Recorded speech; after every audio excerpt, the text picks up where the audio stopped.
అమరావతికి ఉరేయాలి అని ప్రయత్నించాడు జగన్మోహన్ రెడ్డి 3 రాజధానుల బిల్లుతోటి. అది కుదరలేదు. ఆ తర్వాత దానికి అన్నపానీయాలు లేకుండా బక్కచిక్కిపోయి ప్రాణాలు విడుస్తుంది అనుకున్నాడు. అది సాధ్యం కాల. దాన్ని మాస్టర్ ప్లాన్ మార్చాడు. ఆ జోన్ల ప్లాన్కి విరుద్ధంగా పేదలకు ఇళ్ల పట్టాల పేరుతోటి దాన్ని సర్వనాశనం చేద్దాం అనుకున్నాడు. అమరావతిలో ఉన్నటువంటి భూములు తాకట్టు పెట్టి డబ్బులు తీసుకోవడానికి ప్రయత్నించాడు. అమరావతిలో కట్టిన భవనాల్లో కూడా తాకట్టు పెట్టి చివరికి డబ్బులు తీసుకున్నాడు.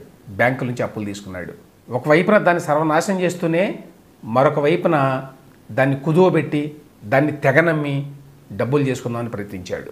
ఇన్ని చేసినా కూడా జగన్మోహన్ రెడ్డి అమరావతిని చంపేయలేకపోయాడు. ఎందుకంటే అమరావతి అమరనగరం, ఇమ్మోర్టల్ సిటీ. ఆయన వల్ల కాలేదు. ప్రజల ఆకాంక్షలకు వ్యతిరేకంగా వెళ్ళాడు. అందువల్ల అది సాధ్యం కాలేదు. ఎన్ని చేశాడు జగన్మోహన్ రెడ్డి గడిచిన 5 ఏళ్లలో? అమరావతిని ఉనికి లేకుండా చేయడానికి లక్షల కోట్లు కావాలన్నాడు అమరావతికి. కానీ 5 ఏళ్లలో ఒక్క రూపాయి కూడా ఒక్క బడ్జెట్లో కూడా కేటాయించలేదు దానికి. నిజానికి 2014 నుంచి 19 మధ్యకాలంలో అమరావతికి రాష్ట్ర ప్రభుత్వ ఖజానా నుంచి వచ్చిన డబ్బు 300-400 కోట్ల రూపాయలు కూడా లేదు. మిగతా డబ్బంతా బయట వివిధ సంస్థల నుంచి, బ్యాంకుల నుంచి, రకరకాల మార్గాల నుంచి సేకరించారు. ఉదాహరణకి ఆర్బీఐలో బాండ్ల ద్వారా 2000 కోట్లు సేకరించారు. సో ఆ రకంగా 2014-19 మధ్యకాలంలో కూడా నిజానికి అమరావతి వల్ల రాష్ట్ర ప్రభుత్వం మీద ఎటువంటి ఆర్థిక భారం పడలేదు. కానీ పచ్చి అబద్ధాలు చెప్పాడు. లక్షల కోట్లు కావాలి దీనికి, ఎక్కడ పెడతామని అని. ఒక్క రూపాయి కూడా ఇవ్వాలి. అన్నం పెట్టాలి అంటే ఎవరికైనా అన్నం పెట్టాలి, కూర పెట్టాలి, మంచినీళ్ళు ఇవ్వాలి, ఎంత కష్టం. కాబట్టి ఏమీ ఇవ్వను అన్నట్టుగా చేశాడు. ఎంతోమంది డబ్బులు ఇవ్వడానికి సిద్ధంగా ఉంటే ఆ రోజున ప్రపంచ బ్యాంకు కావచ్చు, ఏషియా అభివృద్ధి బ్యాంకు కావచ్చు, రకరకాల సంస్థలు కావచ్చు, కేంద్ర ప్రభుత్వం కావచ్చు, వాళ్ళందరినీ వద్దుపోమన్నాడు. తరిమి కొట్టాడు నిజం చెప్పాలి అంటే. అమరావతికి డబ్బు ఇవ్వద్దు అని. అమరావతికి జగన్మోహన్ రెడ్డి తన సొంత అవసరాల కోసం పెట్టుకున్న ఖర్చులో 10వ వంతు కూడా ఖర్చు పెట్టలే. 5 ఏళ్లలో 100 కోట్లు కూడా కేటాయించాలి అమరావతికి. అదే జగన్మోహన్ రెడ్డి విశాఖపట్నంలో తన ప్యాలెస్ కట్టుకోవడానికి దాదాపు 500 కోట్ల రూపాయలు ఖర్చు పెట్టాడు. సెక్రటేరియట్కి రావడానికి ఇష్టపడక తన ఇంట్లోనే క్యాంప్ ఆఫీస్ కట్టాడు కోట్ల రూపాయలతోటి, ప్రభుత్వ ఖర్చుతోటి. దాని ఇంటీరియర్కే కోట్ల రూపాయలు ఖర్చు అయింది. తాను తిరగడానికి విమానాల ఖర్చు కోట్ల రూపాయలు అయింది 5 ఏళ్లలో. తన భద్రత కోసం 100 కోట్ల రూపాయలు ఖర్చు పెట్టాడు.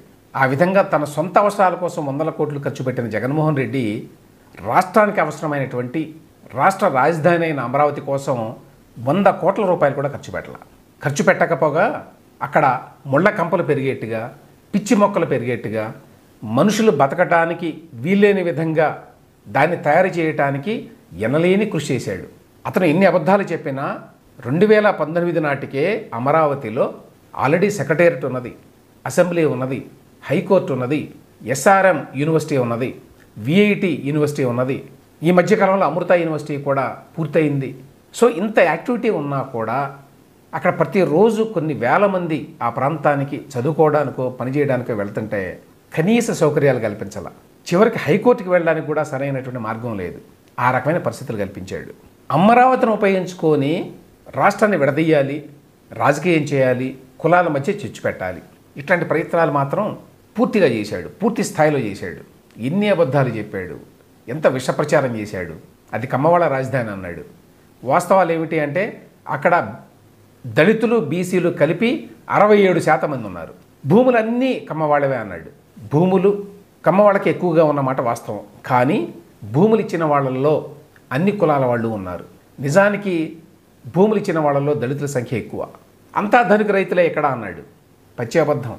ఇచ్చినటువంటి 34 వేల ఎకరాల్లో 20 వేలకు పైగా ఎకరాలు ఆ ఇచ్చిన రైతులు ఎకరం లోపు భూమి ఉన్నవాళ్ళు. ఈ వాస్తవాలన్నీ కూడా నేను అమరావతి వివాదాలు వాస్తవాలు అనే నా పుస్తకంలో రాశాను. అప్పటికి ఇప్పటికీ కూడా నేను ఇచ్చినటువంటి ఆ లెక్కలన్నీ తప్పు అని చెప్పినటువంటి వ్యక్తి ఒక్కడు లేడు. జగన్మోహన్ రెడ్డి ప్రభుత్వంలో కానివ్వండి, జగన్మోహన్ రెడ్డి ప్రభుత్వాన్ని సమర్థిస్తూ మాట్లాడేటువంటి మేధావులు కానివ్వండి, ఒక్కడంటే ఒక్కడు కూడా బయటకు వచ్చి నేను ఇచ్చినటువంటి లెక్కలు తప్పు, ఇది తప్పు అని చెప్పాలా. ఉదాహరణకి 1,00,000 కోట్లు కావాలి, 2 లక్షల కోట్లు కావాలి అని జగన్మోహన్ రెడ్డితో పాటు అతని వంది మాగధులు మాట్లాడేవాళ్ళు. నా పుస్తకంలో నేను స్పష్టంగా రాశాను. 2019 మార్చిలో అప్పటి చంద్రబాబు నాయుడు ప్రభుత్వం ఇచ్చిన జీవో ప్రకారం అమరావతికి కావాల్సింది 50,000 కోట్లు మొదటి దశలో. ఈ 50,000 కోట్లు కూడా రాష్ట్ర ప్రభుత్వ ఖజానా నుంచి డబ్బు ఇవ్వాల్సిన పని లేదు. చాలామంది వ్యక్తులు బయట నుంచి కమర్షియల్ బ్యాంకులు కావచ్చు, కేంద్ర ప్రభుత్వం కావచ్చు, అంతర్జాతీయ సంస్థలు కావచ్చు రుణం ఇవ్వడానికి, ఫైనాన్షియల్ అసిస్టెన్స్ ఇవ్వడానికి ముందుకు వచ్చినాయి. కాబట్టి ఆ రకంగా రాష్ట్ర ప్రభుత్వం మీద ఏమీ భారం పడదు. కానీ ధర్మాన ప్రసాదరావు లాంటి వాళ్ళు అసెంబ్లీలో ఎన్ని అబద్ధాలు చెప్పారు. మా పిల్లలకు స్కూళ్ళు పెట్టుకోవద్దా మేము, మా ఓడల్లో రోడ్లు వేసుకోవద్దా మేము, డబ్బులంతా తీసుకెళ్ళి అమరావతి మీద పెడితే అని పచ్చి అబద్ధాలు చెప్పాడు. అమరావతి వల్ల ఆదాయమే కానీ వ్యయం లేదు అనే విషయం కూడా నేను నా పుస్తకంలో వివరించాను. ఏ విధంగా అది సెల్ఫ్ ఫైనాన్స్ అనేది ఉన్నది ఆ ప్రాజెక్టులో ఒక భాగంగా. డబ్బు బయట నుంచి అవసరం లేదు. అంతేకాదు కొన్ని సంవత్సరాలు గడిచిన తర్వాత దాని మీద ఆదాయం వస్తుంది. ఆ ఆదాయాన్ని రాష్ట్ర వ్యాప్తంగా అన్ని ప్రాంతాల్లో ఖర్చు పెట్టడానికి అవకాశం ఉంటుంది. వీటన్నిటినీ కూడా మరుగునపరిచి అబద్ధాలు చెప్పి విషప్రచారం చేసి నమ్మించడానికి మేధావులు కూడా ప్రయత్నించారు. ఒక మేధావేమో ఆ రోజున ఏం డెవలప్ చేశాడు చంద్రబాబు నాయుడు అంటాడు, ఒక కళ్ళున్న కబోది. ఏంటి చంద్రబాబు అక్కడికి ఏమన్నా మైక్రోసాఫ్ట్ తీసుకొచ్చాడా, గూగుల్ తీసుకొచ్చాడా, ఏం అభివృద్ధి చేశాడు అని ప్రశ్నించాడు ఒక టీవీ ఛానల్ డిబేట్లో. గమ్మత్తు ఏమిటంటే ఇదే మేధావులు గూగుల్నో మైక్రోసాఫ్ట్నో తీసుకొస్తే అవి వచ్చినంత మాత్రాన పేద ప్రజలకు ఏమైనా ఉపయోగమా అని ప్రశ్నిస్తారు. నంబర్ 1. నంబర్ 2, అసలు ఒక గూగుల్ ఆఫీసునో లేకపోతే ఒక మైక్రోసాఫ్ట్ ఆఫీసునో తీసుకొస్తేనే, అవి ఉంటేనే అది రాజధాని అని చెప్పి ఈ మూర్ఖ శిఖామణులకి ఎవరు చెప్పారు? హైదరాబాద్లో తప్ప మైక్రోసాఫ్ట్ ఎక్కడా లేదు. అంత మాత్రం చేత అవి రాష్ట్ర రాజధానులు కాదా? రాజధాని కావాలంటే మైక్రోసాఫ్ట్ ఆఫీస్ ఉండాలా, గూగుల్ ఆఫీస్ ఉండాలా? మరొక స్యూడో మేధావి భ్రమరావతి అని అంటాడు. అందులో నుంచే గ్రాఫిక్స్ అనే పదాన్ని పుట్టించారు. ఏంటి భ్రమరావతి అంటే, ఏంటి గ్రాఫిక్స్ అంటే? లేనిదాన్ని ఉన్నట్టుగా చూపించటం. ఈ స్యూడో మేధావులు ఎవ్వరికీ కూడా అక్కడ ఉన్న భవనాలు కల్పించాల. అక్కడ 6 లక్షల చదరపు అడుగుల్లో సెక్రటేరియట్ బిల్డింగ్ కడితే అది కనిపించాల, అసెంబ్లీ కడితే కనిపించాల, మండలి కడితే కనిపించాల, హైకోర్టు భవనాన్ని కడితే కనిపించాల. తాత్కాలిక భవనాల పేరుతోటే ఎన్నో కట్టారు. రాజ్భవన్ ఎవరు కట్టారు? ఇప్పుడు గవర్నర్ ఎక్కడ ఉంటున్నాడు? సెక్రటేరియట్ ఎక్కడి నుంచి నడుస్తోంది? శాసనసభని గత 8-9 సంవత్సరాలుగా ఎక్కడ నడుపుతున్నారు? గత 6 సంవత్సరాలుగా హైకోర్టు ఎక్కడ నడుస్తోంది? ఇవన్నీ భవనాలు కదా. అంటే కళ్ళ ముందు కనిపించేటువంటి వాస్తవాలను కూడా మరుగుపరిచి జనాలను మభ్యపెట్టి విషప్రచారం చేయడానికి ఎంత పెద్ద ఎత్తున ప్రయత్నించారు అని వర్ణించడానికి వీల్లేదు. వీటన్నిటినీ దాటుకొని అమరావతి ఇవాళ మళ్ళీ రెక్కలు విరుచుకొని ఎగరబోతోంది. అమరావతి కోసం ఇప్పుడు కొత్త ప్రభుత్వం వేలాది లక్షలాది కోట్లు ఏమి ఖర్చు పెట్టాల్సిన పని లేదు చాలామంది అనుకున్నట్టు. ఇప్పటికిప్పుడు అమరావతిలో 40,000 కుటుంబాలు ఉండటానికి అక్కడ సౌకర్యాలు ఉన్నాయి. కొత్తగా ఆల్రెడీ కట్టినటువంటి భవనాలు ఉద్యోగుల కోసం అక్కడ 6,000 మందిని అక్కడ పెట్టవచ్చు. అంటే 6,000 కుటుంబాలు అక్కడ జీవనం సాగించవచ్చు. ఇప్పుడు ఈ కొత్త ప్రభుత్వం వాళ్ళందరికీ ఇచ్చేస్తే అవి వాటిని 10 నుంచి 30% వరకు మధ్యలో పనులు మిగిలిపోయినాయి. ఆ పనులు పూర్తి చేసి ఉద్యోగులకి అక్కడ ఉండటానికి అవకాశం కల్పించవచ్చు. ఐఏఎస్ ఆఫీసర్ల దగ్గర నుంచి మొదలుకొని కింద గ్రూప్ 4 ఉద్యోగుల వరకు అందరూ కూడా నివాసం ఉండటానికి అనువైనటువంటి అత్యాధునిక వసతులతో కూడినటువంటి భవనాలు ఆల్రెడీ 70 నుంచి 90% వరకు పూర్తయిన ఉన్నాయి. అది కాకుండా 5,000 అపార్ట్మెంట్స్ కట్టారు పేదల కోసం. జగన్మోహన్ రెడ్డి చాలా దొంగ మాటలు చెప్పేటప్పుడు చాలామంది ఈ స్యూడో మేధావులు కూడా ఈ దొంగ మాటలు మాట్లాడారు. అదేంటంటే పేదలకు స్థానం లేదు అమరావతిలో అని. కానీ గత ప్రభుత్వంలోనే, చంద్రబాబు నాయుడు ప్రభుత్వంలోనే 5,000 మంది పేదల కుటుంబాలు ఉండటానికి ఫస్ట్ కట్టారు అక్కడ. అవే ఫస్ట్ పూర్తయినాయి నిర్మాణం. ఆధునిక టెక్నాలజీతో కట్టారు, షేర్ వాల్ టెక్నాలజీ అని చెప్పి. వాటిని ఇవ్వకుండా 5 సంవత్సరాల పాటు పాడుపెట్టాడు జగన్మోహన్ రెడ్డి. ఇప్పుడు వాటిని క్లీనప్ చేసి చంద్రబాబు నాయుడు ప్రభుత్వం పేదలకు ఇవ్వాలి. ఇస్తే 5,000 కుటుంబాలు అక్కడ ఉంటాయి. ఇక్కడ ఒక 5,000 కుటుంబాలు ఉద్యోగులకి దాదాపుగా ఇవ్వచ్చు అక్కడ. అంటే ఆల్రెడీ మీకు 10,000 కుటుంబాలు ఉంటాయి. వాళ్ళ మీద ఆధారపడి కొన్ని వేల మంది అక్కడికి వస్తారు. ఎందుకంటే సర్వీస్ సెక్టర్ ఉంటుంది. వీళ్ళందరికీ కూడా సర్వీస్ చేయడానికి చాలామంది మనుషులు కావాలి. కాబట్టి ఇప్పటికిప్పుడే దాదాపు 40,000 మంది అక్కడ జీవించడానికి అనువుగా ఉంది. కొద్ది నెలల్లో 6 నెలల్లోనే ఈ పని చేయొచ్చు. ఇవి కాకుండా రోడ్లు, పవర్ లైన్స్ ఇట్లాంటివన్నీ కూడా చాలా వరకు పూర్తి అయిపోయినాయి. భూగర్భ డ్రైనేజీ ఇట్లాంటి పనులు. అయితే జగన్మోహన్ రెడ్డి ఎన్ని పెట్టాలో తంపులు అన్ని పెట్టి వెళ్ళాడు. అతను సామాన్యమైన వ్యక్తి కాదు కదా. నేను ఇంతకుముందు చెప్పినట్టు పేదలకు ఇళ్ల స్థలాలు ఇస్తున్నా అనే పేరుతోటి అక్కడ మాస్టర్ ప్లాన్ని చిన్నాభిన్నం చేస్తూ ఒక మధ్యలో ఇచ్చాడు. తర్వాత కొన్నింటిని కుదువు పెట్టడానికి ప్రయత్నించాడు. ఎన్ని కుదువు పెట్టాడో తెలియదు. భవనాలను కూడా ఏమైనా మార్టిగేజ్ చేశాడా అవి ఇప్పుడు చెక్ చేయాలి. ఇవి కాకుండా ఇంకొక పని చేశాడు వెళ్ళే ముందు. అదేంటంటే ఈ ఉండవల్లి పెనుమాక ప్రాంతంలో కొంతమంది ఇవ్వలేదు. అప్పుడు వీళ్ళు అడ్డం పడి వాటిని ఇవ్వకుండా చేశారు కొన్ని భూముల్ని. ఆ భూములకి ఎక్విజిషన్ నోటీస్ ఇచ్చారు అప్పట్లోనే. కొంతమందికి డబ్బులు కూడా రిలీజ్ చేశారు. వాటిని మొన్న డీనోటిఫై చేశాడు జగన్మోహన్ రెడ్డి, జస్ట్ మొన్ననే మార్చి నెలలో.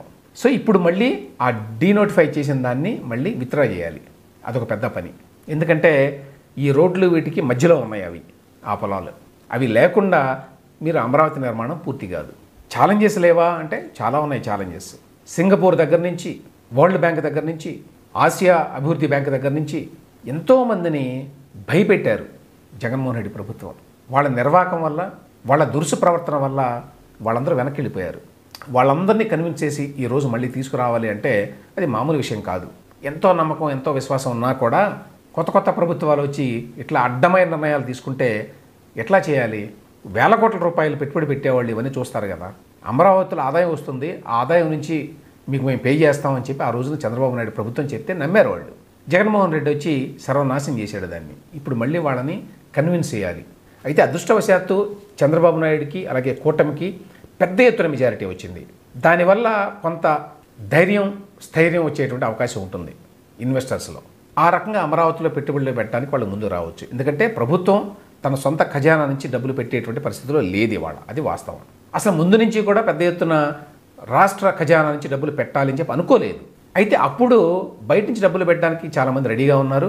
ఇవాళ వాళ్ళందరినీ మళ్ళీ కన్విన్స్ చేయాల్సిన అవసరం ఉంటుంది. అది పెద్ద పని. ఇక్కడ ఇంకొక పాయింట్ ఏమిటంటే గతంలో లాగా అనవసరమైన ఆర్భాటాలు చేయకుండా అమరావతి నిర్మాణ కార్యక్రమాన్ని చేపట్టాలి. భారీ ఎత్తున అసెంబ్లీ, భారీ ఎత్తున సెక్రటేరియట్, ఐకానిక్ బిల్డింగ్స్, ఇటువంటి కొన్ని ప్లాన్ చేశారు.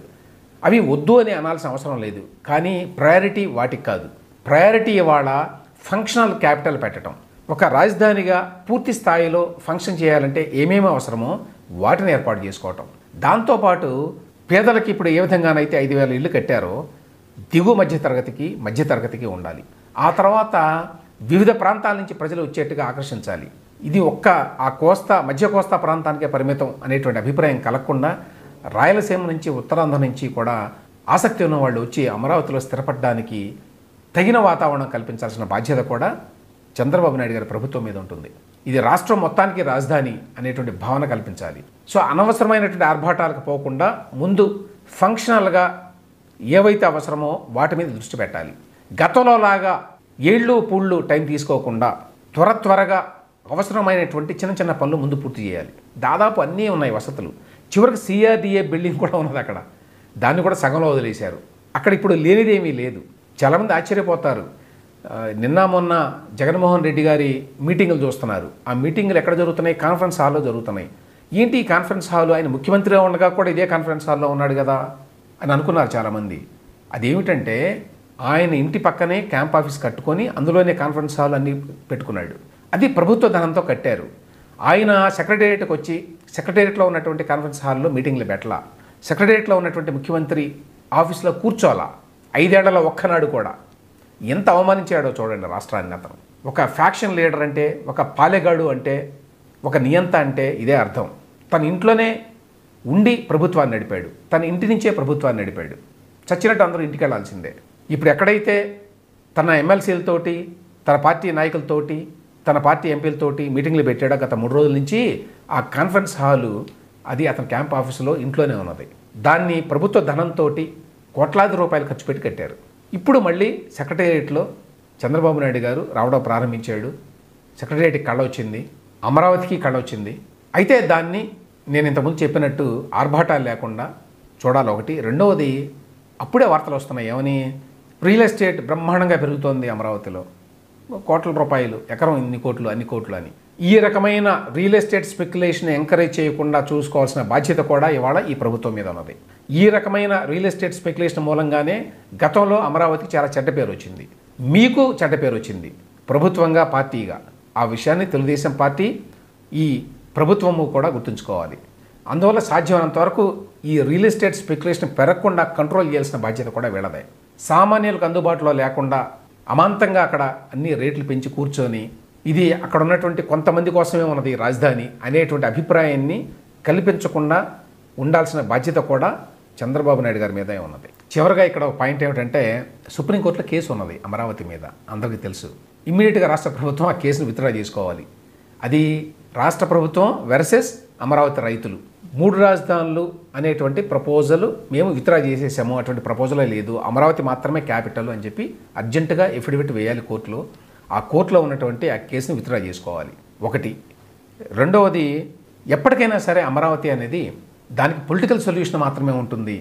ఇన్ని రకాలుగా లీగల్గా పోరాడినా, న్యాయస్థానాల్లో ఎన్ని కేసులు వేసినా, బయట వీధుల్లో ఎన్ని పోరాటాలు చేసినా చివరికి దీనికి రాజకీయపరమైనటువంటి పరిష్కారమే ఉంటుంది అని చెప్పి గతంలో చాలాసార్లు చెప్పాను నేను. రాజకీయ పరిష్కారం అంటే ఎన్నికల్లో ఎవరైతే అమరావతిని సర్వనాశనం చేయాలనుకున్నారో వాళ్ళని ఓడించటం, ఎవరైతే అమరావతిని నిర్మిస్తామని చెప్పి ప్రామిస్ చేస్తున్నారో వాళ్ళని గెలిపించడం, అదొక్కటే మార్గం అమరావతి బతికి బట్టకట్టాలంటే.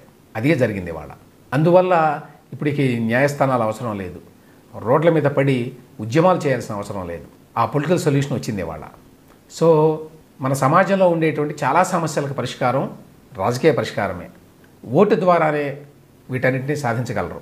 ఎన్ని ఉద్యమాలు చేసినా, ఎంత న్యాయస్థానాల మీద ఆధారపడినా, ఇన్ని వ్యవస్థల మీద ఎంత పోరాటాలు చేసినా చివరికి మనకు పరిష్కారం దొరికేది మాత్రం ఓటు ద్వారానే అనే విషయం ఈ 2024 ఎన్నికల్లో మరొక్కసారి తేటతెల్లమైంది.